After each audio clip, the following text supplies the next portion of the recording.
Hoy vamos a tratar un tema sumamente clave para lo que viene, que tiene que ver cómo salimos de manera responsable y ordenada de esta situación de pandemia. Así que le damos la bienvenida a dos personas que además organizaron un webinar muy interesante sobre este tema. Pertenecen a la compañía líder Securitas Argentina. Me refiero a Patricia Escloco, que es directora de Comunicaciones y Asuntos Públicos de Securitas. Un gusto saludarte, Patricia. Gracias. Gracias, Marcelo, igualmente para vos. Buenas tardes. Buenas tardes. Y le doy también la bienvenida a Alejandro García Cano, que es director del área tecnológica de Securitas Argentina. Aprovecho para preguntarles porque creo que es eh, uno de los grandes temas para aquellos que son propietarios, que trabajan en superficies como restaurantes, bares, shoppings, que se están preguntando, una vez que el gobierno permita, que el Estado autorice a volver a cierta normalidad, cómo pueden hacerlo y cómo Securitas puede ofrecerles una forma de regresar minimizando las posibilidades de contagio. Bueno, mira, ahí hay un tema que tiene mucho que ver con la normativa, pero hay otro tema que tiene que ver con la parte de comportamiento. Lo que Securitas está trabajando es en disponer de todos los recursos que tiene en términos tecnológicos para poder asistir, digamos, una forma de conducir a la gente a buenas prácticas. Hoy en día nosotros tenemos el distanciamiento social, que originalmente era de 1 metro, después se dijo que era 1,5 metros, ahora son 2 metros, pues se estudia cómo flota o no flota o cae el virus una vez que uno habla o tose o lo que sea. El lavado frecuente de manos y trabajar sobre las señales que son indicativas de que probablemente una persona sea un portador. Parece que hay un consenso general determinado que una persona que tiene fiebre es una persona que tiene una posibilidad importante de ser portadora de esto, porque puede tener fiebre por muchos otros motivos, pero además ser un contagiador importante, porque hay contagiadores menos activos y contagiadores más activos. Entonces, nosotros nos hemos focalizado en asistir con elementos tecnológicos estos elementos. Vos mencionaste lo que es qué va a pasar con los restaurantes, los bares. Básicamente estos lugares per se tienen, digamos, van a tener protocolos los cuales asistan a las personas a estar en forma aislada, en que se limpien intensivamente los lugares donde van a estar comiendo. Y eso es algo que ya se ve en Estados Unidos, por ejemplo, donde se hizo una reapertura de locales de comidas, como ha ganado mucho espacio el distanciamiento de las mesas. Obviamente esto afecta mucho la facturación. Y a eso han asistido para tratar de hacer más densa la cantidad de gente, lo han asistido con separaciones con plásticos transparentes, algo que, digamos, no lo ponga a la persona, no sienta a la persona que está en una burbuja. Pero no me preocupa tanto el tema porque, como bien digo, va a haber protocolos que van a estar más o menos orientados a que las personas sigan respetando esa distancia. El problema es cuando estos locales de comida se encuentran dentro de lugares, y esto es una cosa muy frecuente, de lugares masivos como puede ser un centro comercial, un shopping, la entrada de un multicine, ese tipo de lugares, donde ahí sí hay que tener una cantidad de cuidados bastante grandes. Primero, determinar que en una superficie cerrada hay una cantidad factible, una cantidad posible límite de personas a habitar ese lugar. ¿Por qué? Por una cuestión de lógica. Si yo pongo más gente de la que yo dispongo de una división simple por metro cuadrado de suelo, la realidad es que tengo que ser cuidadoso de que este número no traspasarlo. Entonces ya empezamos a utilizar elementos tecnológicos que son realmente muy fácil implementar en este momento, que son contadores de personas dentro de ciertas áreas, las cuales van a tener sus aforos. Uno no puede considerar a un centro comercial en su contexto con un solo número. Probablemente va a determinar áreas. Entonces, esas áreas, eso es una medida. Entonces, yo ya tengo una parte más o menos contenida. Pero ¿qué tengo que hacer con eso? Cuando yo me voy acercando al aforo, yo tengo que trabajar con semáforos que estén a distancia suficiente de las entradas para evitar que haya aglomeración de gente, porque no vaya a ser cosa que diga, me acerco al número del aforo, cierro las puertas y entonces tengo un montón de gente que estaba esperando entrar que se aglomera adelante de esas puertas. Eso es lo que no está recomendado. Correcto. Ayer veíamos, realmente yo estaba asustado, yo veía una imagen en, creo que la estación Merlo del tren, como en búsqueda de la medida de que los trenes vayan con menos gente y controlando a cada una de las personas sus permisos de circulación, hacían que se amontonaran sobre los túneles de acceso de una manera altamente inconveniente. Yo lamento mucho, pero no espero otra cosa que de ahí surjan nuevos contagios. Entonces, con las medidas que uno trata de poner cuando impone tecnología restrictiva en estos sentidos, hay que tratar de, en la otra mano, tener la cantidad de gente dispuesta y entrenada, fundamental esto, para tomar las medidas claras para que esto no sea un desbande, no provoque situaciones que son peores que lo que se trató de evitar. Entonces, ahí tenemos en las cámaras que se utilizan hoy, que se están implementando en varios lugares, tenemos lo que se denomina un software de analytics, donde a través de algoritmos muy precisos uno puede determinar en un grupo de gente si esa gente está caminando guardando las distancias, ya distancia 2, y además tiene puesto barbijo, y si además tiene o no tiene temperatura en ese momento. Realmente hay cámaras muy eficientes en ese sentido, que hasta en un grupo de 30 personas pueden determinar que estos factores estén cumplidos. Entonces, referido a la masa, cuando la gente va movilizándose y a los flujos, que es bastante complicado esto trabajar. Por ejemplo, nosotros recomendamos que los ingresos a los centros comerciales no sean los mismos que los egresos. No puede ser que una persona enfrente en querer entrar a un lugar, a un centro comercial, tenga que estar a centímetros de una persona que va saliendo. Estamos de nuevo provocando inicialmente lo que queremos evitar. Eso es con lo que es la parte de actitud. Nosotros después tenemos algunos temas que van contra la irresponsabilidad de algunas personas. La semana pasada, en una reunión que tuvimos con el grupo de aeropuertos, de aviación, de Securitas como grupo internacional es líder absoluto en seguridad en aeropuertos, estábamos analizando cada uno de los lugares de riesgo correspondientes a todo el escenario posible dentro de un aeropuerto. Y nos dimos cuenta que hay personas malintencionadas que en una de esas perciben que tienen algunas líneas de fiebre, probablemente estén infectados y no les importa nada. Se toman un antitérmico unos minutos antes de entrar y con eso burlan al control de ingreso, así sea un control manual que haga algún guardia de seguridad con uno de esos tomadores, con estas cámaras que yo digo.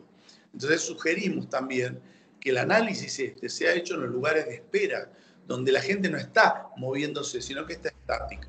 Y que ahí se verifica barbijo, distancia social y temperatura. Esto tiene que acompañarse, insisto, con medidas de contención por parte de personal muy bien entrenado.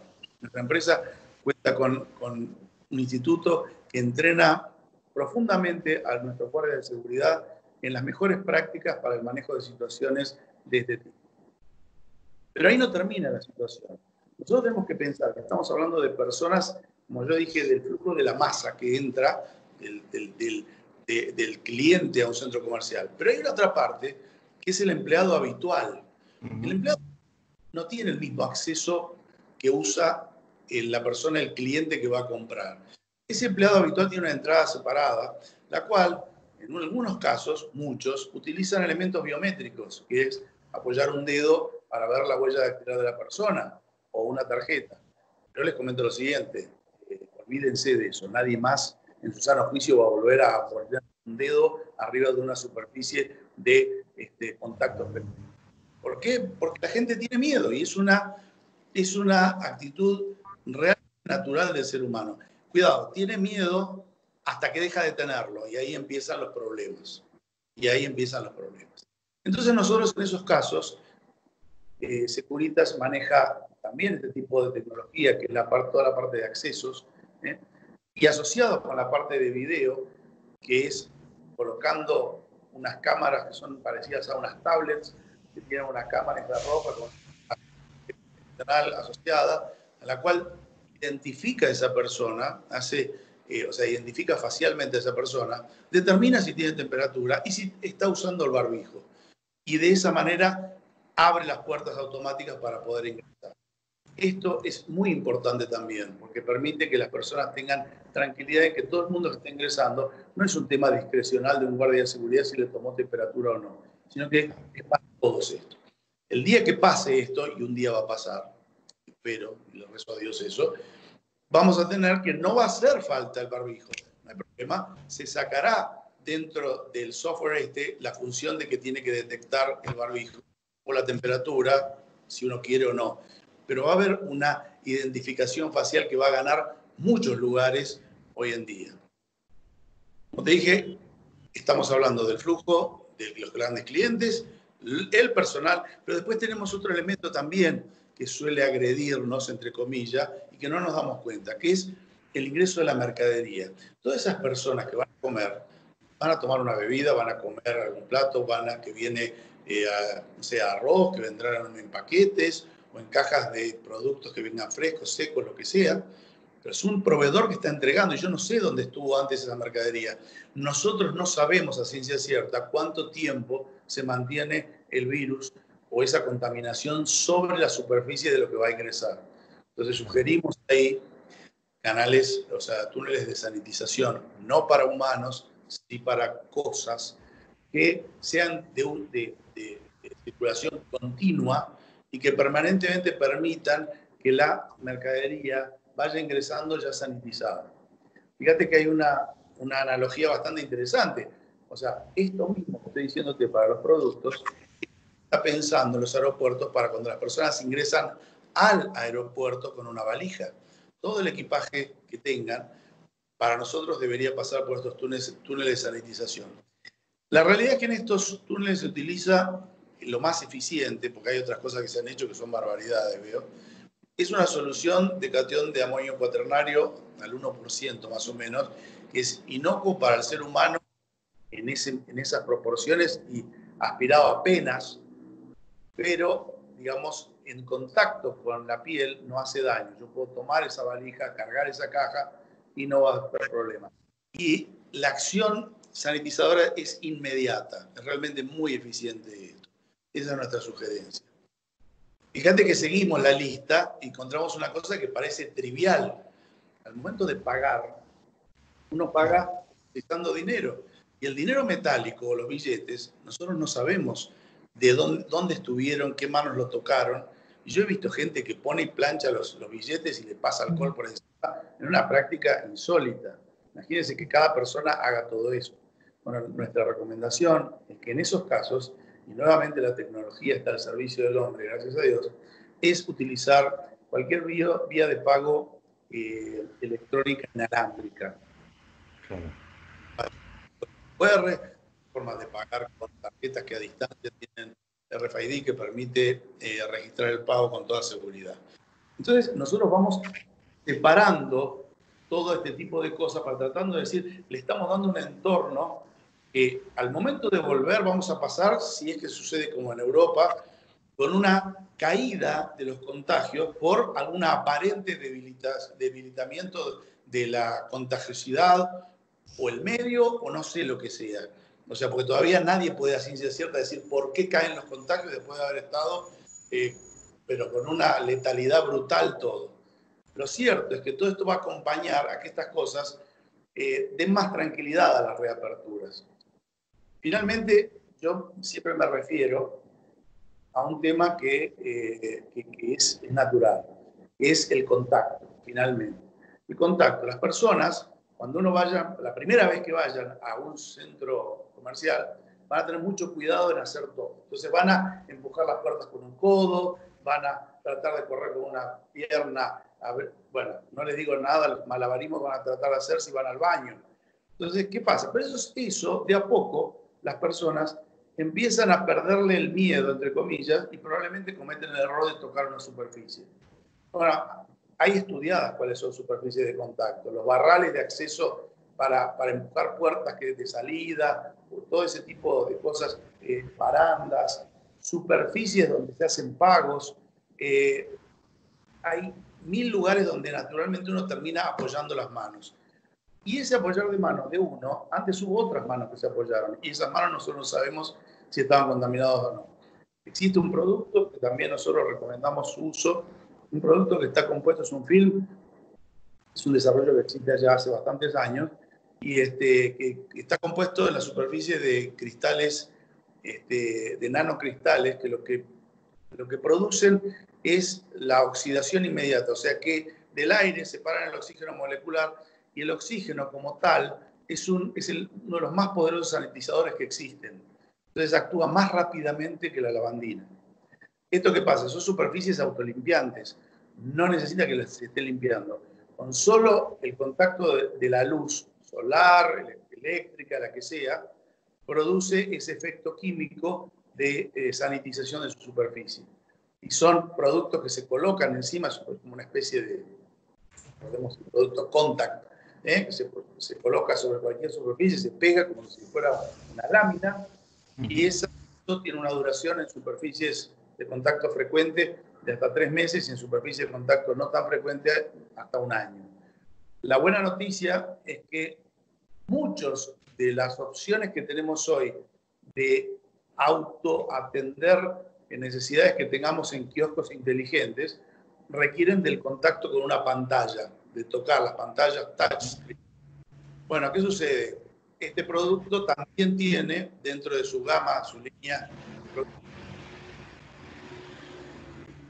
tiene films para cobertura de pantallas de touchscreen y que permiten que uno pueda tocar esas pantallas con total tranquilidad porque se están autolimpiando cada momento. Después de cualquier persona tocarla, se genera el oxígeno correspondiente para la limpieza. Esto parecen cosas del futuro, pero hace ya algunos años que existen. Los viajeros frecuentes lo saben usar en los baños. Cuando llegan a un hotel, en el baño ponen sus elementos de aseo personal, el cepillo de dientes, el peine, la máquina de afeitar, los colocan, son unos mats chiquititos que uno los coloca siempre sobre los baños y que ahí apoyan estos elementos. ¿Qué pasa? La superficie sanitiza y uno está tranquilo de que deja de lado cualquier cosa que hubiera estado ahí antes. Entonces, estos elementos ahora han tomado mucha vigencia y se utilizan para picaportes de puertas, para, insisto, barras de salida, para lugares donde en los bancos, por ejemplo, se cuenta dinero, los mostradores. Y un lugar que se usa mucho en Estados Unidos, hay aeropuertos que han contratado y han colocado en las bandejas donde uno coloca el equipaje de mano para ser escaneado, cuando uno pasa a las áreas de embarque, están todas revestidos con este producto para tranquilidad de todos los pasajeros. Y así como termino la exposición, como hay cosas que hay que hacer, hay cosas que no hay que hacer o no son tan recomendables. Y probablemente hay gente que las promociona fabulosas. El tema de la luz ultravioleta, la UVC, es una luz, es realmente una forma de tratar superficies que en los sanatorios, con la intensidad de vida, utilizando robots que van accediendo a espacios bien definidos dentro de un quirófano, por ejemplo, sí son útiles. Pero cuando uno ve, yo he visto cada payasada mostrar palitos con una lucecita chiquitita ultravioleta que la pasan encima de algo y dice, ya está todo, ¿cómo se llama? Ya está todo sanitizado. El otro día lo vi No podía creerlo, lo vi en la promoción de un taller mecánico que decía, traiga su auto sin problema, porque acá le pasamos la varita esta y ya queda todo sanitizado. Nada más lejano a la verdad, porque tiene que estar bastante tiempo, estoy hablando de 2 a 3 minutos, con una intensidad muy alta y la luz caer en forma perpendicular al lugar donde se quiere sanitizar y que no existan sombras. Cuando hay una pequeña sombra de un pliegue, un doblez, un borde, una mota de polvo, ese lugar quedó sin sanitizar. Nosotros vamos a verlos en los aviones, por ejemplo, vamos a ver en algunos documentales, hay unos robots de unos brazos que van técnicamente sanitizando los asientos. Eso es una medida complementaria. Yo no niego que esté bien hacerlo, pero solo eso no sanitiza. Y eso es una realidad. Así que, dicho esto, hay que ser cuidadoso con qué es lo que se está sugiriendo. Hay muchos empresarios que han comprado las camaritas estas de detección de fiebre, de detección si hay distancia, pero las han comprado solas, puestas en un lugar, sin ningún tipo de inteligencia aplicada atrás. Nosotros en la empresa trabajamos con eso, haciendo lo que se llama análisis de riesgo patrimonial y sanitario, de forma tal de que nosotros complementemos bien toda tecnología con estudios profundos de cuál es la oportunidad y cómo se deben resolver todos estos temas para que estas vueltas a trabajar resulten eficientes. Correcto.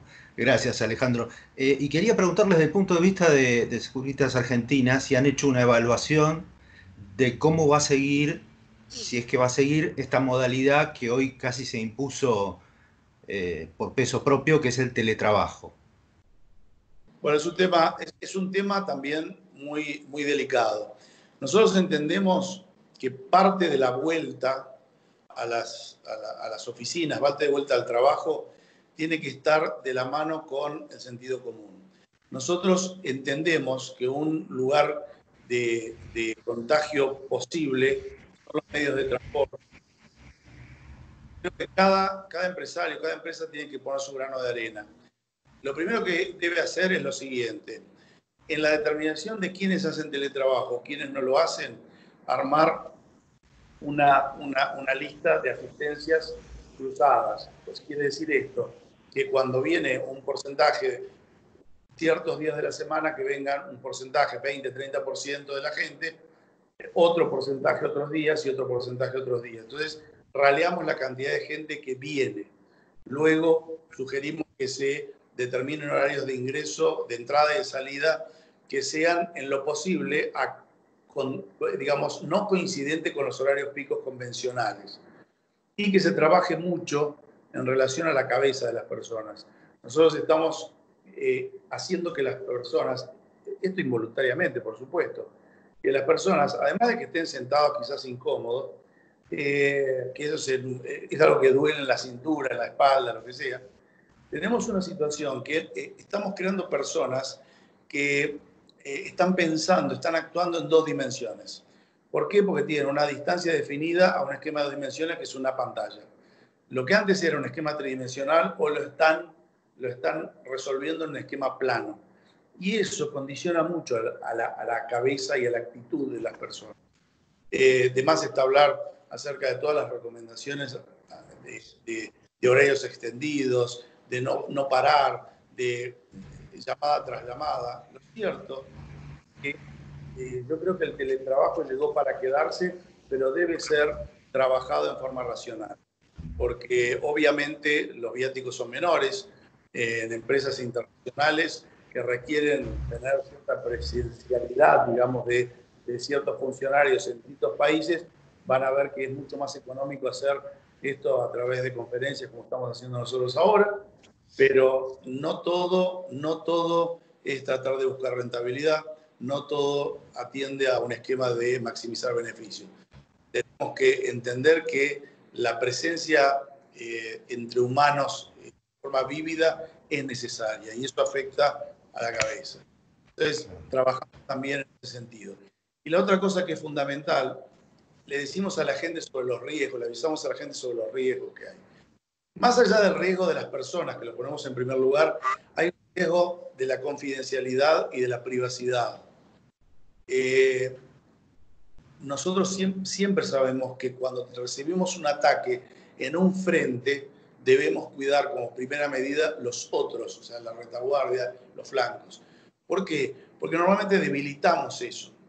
Entonces nosotros estamos muy atentos a ver cómo vamos a manejar el teletrabajo, lavarnos las manos, cuidar la distancia, tener el control de ese tipo de cosas, pero lamentablemente hay personas que son amigas del ajeno, les gusta dañar sobre todas las cosas y van a atacarnos.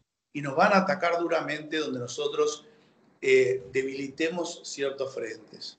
Y uno de los frentes que se debilita más fácilmente es toda la parte de información que hay con respecto a las costumbres y al comportamiento de las personas dentro de sus casas.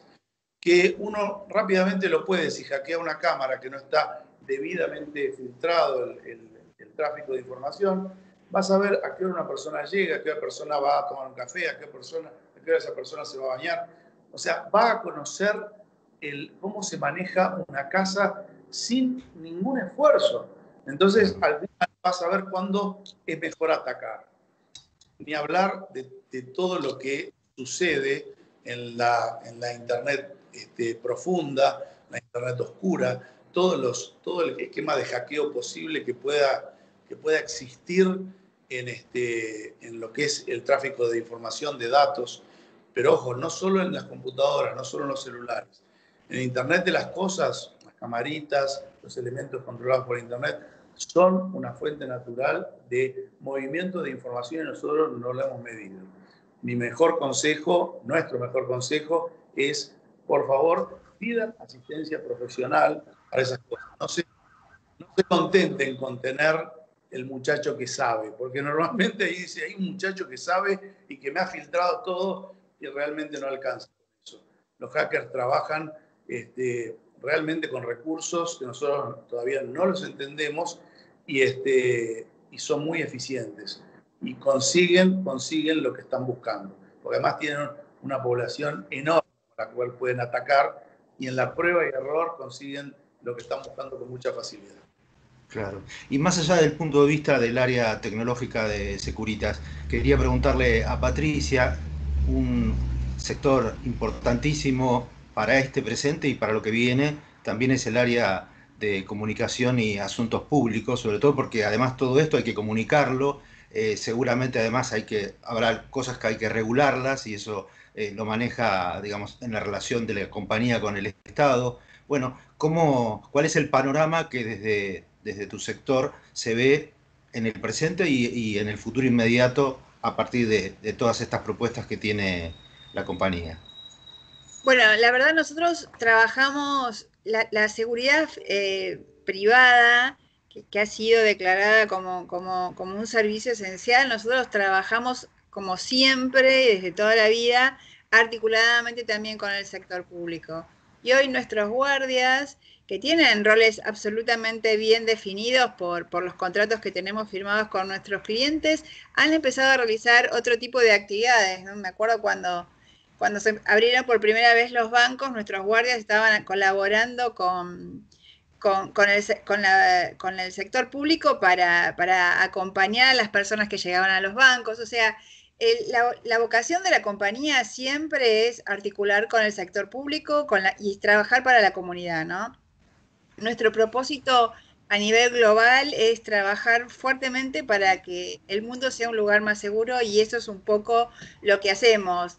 Desde todos los puntos de vista vivimos pensando y repensando nuestro propio negocio para estar más cerca de nuestros colaboradores, de nuestros clientes, de la comunidad y también del sector público. Es un trabajo, esta situación inédita la que nos atraviesa a todos, nos interpela y nos hace pensar fuera de la caja, ser más rápido y tener mejores respuestas y también trabajar colaborativamente, ¿no? O sea, una buena estrategia de sustentabilidad tiene que tener esta mirada de trabajo en conjunto con otros, con otras empresas, con los organismos públicos, con la comunidad, con nuestra gente, con todos.